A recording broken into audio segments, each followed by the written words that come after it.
Thank you very much, Mr. Chairman. Thank you all for being here and for your service. As the new member of this subcommittee, General Milley, I have not had the pleasure to work with you through the appropriations process, but I am deeply grateful for your service and your willingness to continue to work with this committee. I wanted to speak with you for a moment about information warfare. Our national defense strategy today has a robust information component. Today, the amount of money that Russia and China are spending on propaganda, unfortunately, dwarfs the amount that we are allocating to fight misinformation. Obviously, this has to be a component of your strategy, but you're partnered often with the State Department.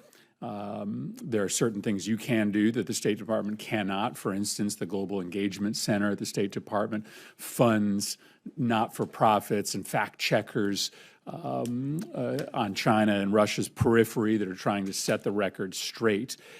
So I wanted just to ask you about why that partnership is important. I think we have to have a whole-of-government approach to fighting misinformation. That involves making sure that your commanders have the ability to be nimble in fighting back against narratives that are endangering our nation's security and endangering their security, but also it means making sure that the State Department has resources to do the same. So thanks, Senator, for the opportunity to comment. Information has always been critical to the conduct of war throughout history, and it's probably never more important than it is today. We're in the information age. We've got a wide variety of information tools. We've got the explosion of social media. You've got all kinds of tools that are literally you can walk around with, iPhones, for example. And these are very, very powerful tools. Now we're in the age of artificial intelligence, algorithms. You've got the ability to do deep fake stories out there with people or other things. So this is an area in which we need to get better, and we need to get more coordinated. Information oftentimes can be a decisive factor in the conduct of war.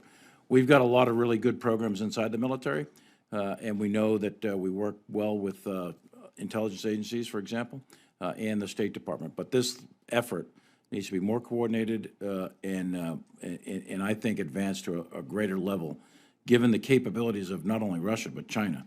They have very significant information capabilities in cyber, very significant electronic warfare capabilities, and very significant disinformation capabilities. And they're active every single day. So this is an area of real importance, and we need to improve ourselves.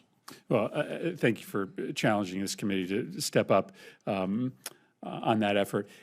General Secretary Austin, there's reports that the Pentagon has sought a high-level meeting with your counterparts in China, and obviously we have been missing high-level dialogue with the Chinese since the flying of the Chinese balloon over U.S. airspace. There's no excuse for the provocative actions of the Chinese government.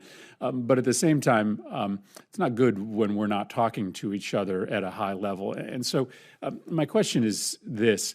My belief is that there's no choice to be made between having an effective China policy to try to make sure that their power does not expand in a way that hurts the United States, and continuing a dialogue about the things where we can work together and the ways in which we address our challenges. Can you just talk about the state of the mill-to-mill dialogue with China and your views on whether it's important to keep those channels open? I think it's critical, Senator. Thanks for bringing this topic up. I have reached out to my counterpart on a number of occasions, and I have conducted face-to-face meetings with the former Minister of Defense. There's a new Minister of Defense in the seat now. I've reached out to him, I sent him a letter, and offered to talk as well. I'll continue to do that. I think that's critical. You know, when you have two countries with this kind of capability and we're operating globally, I think we have to have the ability to manage potential crises and really there are things that we will have to address from time to time, and we really need to be able to pick up the phone and talk directly to senior people. So I'll continue to work this. I think it's really important. We'll probably have another opportunity as we go out to Singapore for a conference in Singapore, and if the opportunity presents itself, I'll look to engage my counterpart. I think that we need to open that door and continue to engage each other. Well, I appreciate your public statements to that effect and the outreach that you're doing. Agree that these are not mutually exclusive goals, to keep that dialogue open, to avoid conflict, but also to make sure that we are plussing up resources both at DOD and at state to make sure that we are ready. Thank you, Mr. Chairman. Senator Bozeman.